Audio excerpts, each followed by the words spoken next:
Okay guys, Assalamualaikum and welcome back to my YouTube shop. So untuk video kali ni aku nak tukar aku punya disc brake belakang. Memandangkan disc brake belakang aku ni dah teruk. Dia taklah teruk sangat pun, cuma dia dah rasa lekuk-lekuk tu, dah rasa. So sebelum dia makin teruk, baik kita tukar. So aku pilih disc model Gulfer daripada RSB Racing. Disc Gulfer ni macam disc depan yang aku pakai sebelum ni. So dia ada macam-macam jenis. Macam aku ni ambil yang 4 lubang. 4 lubang ni antara model LC5S ataupun 125 lah. Kalau korang sport rim Y15, korang boleh ambil yang 5 lubang. Macam depan ni, ni yang brand yang sebelum ni aku pakai lah. Ni saiz 267. Untuk depan pun diorang ada juga untuk brand RSB ni. Dia ada 267, 220 dan 245. Jadi korang boleh pilih lah mengikut pilihan kesesuaian saiz korang yang korang nak lah. So tanpa buang masa, kita terus ke bahagian pemasangan. Tapi aku minta maaf sebab aku tak bawa tripod. Ni pun aku pegang satu tangan dan aku buka satu tangan lah, buat rekod-rekod saja. Sebab aku bukan kat rumah geng, aku kat luar, aku kat tempat kerja. So aku try buka menggunakan satu tangan je lah. Aku rekod pun lebih kurang je ni. Aku tak, orang kata tak detail lah. Kau boleh tengok lah disc aku tu pun macam memang dah ada kesan lekuk, dah ada kesan makan. Memang dah lama yang disc tu, dah dekat 3 tahun.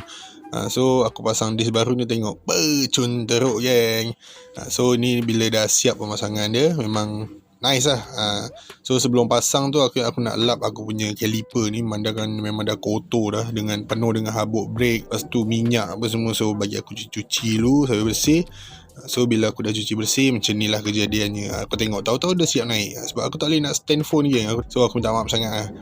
So beginilah kejadian dia. Ni pun aku belum ikat lagi sebab aku just nak fitting dia je dulu. So aku nak pastikan, aku kena double check balik. Aku tengok apa yang tak kena, apa kan ada gelong apa. So far tak ada. Masa aku pusing-pusing kan, dia tak ada yang tiba ada bunyi, tiba tak ada bunyi. Dia okey je. And bila aku dah pump pun okey je, tak ada masalah. So kau tengok ni belah depan and tu belah belakang. Kau nampak dia pair orang kata. So taklah nampak cacat sangat kalau depan dah Gulfer, tiba-tiba belakang standard. Tu dia pelik sikit lah.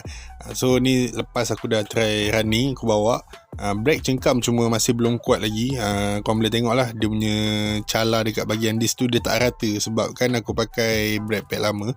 Ikutkan kalau kita tukar disc ni, seeloknya kita tukar sekali brake pad baru. Tapi memandangkan tak ada modal lah geng. So kita pakai je lah apa yang ada. Korang tengok dia punya hasil tu, depan belakang memang cun-cun Cina yang kata. So kepada korang yang mana nak dapatkan disc yang macam aku pakai ni, korang boleh tekan link yang ada dekat video ni. Okay, lawa pun lawa, material pun padu. Apa lagi geng, order cepat. Barang memang tak banyak. Apa-apa nanti kita jumpa je dekat next video. Okay, ciao. Assalamualaikum, bye.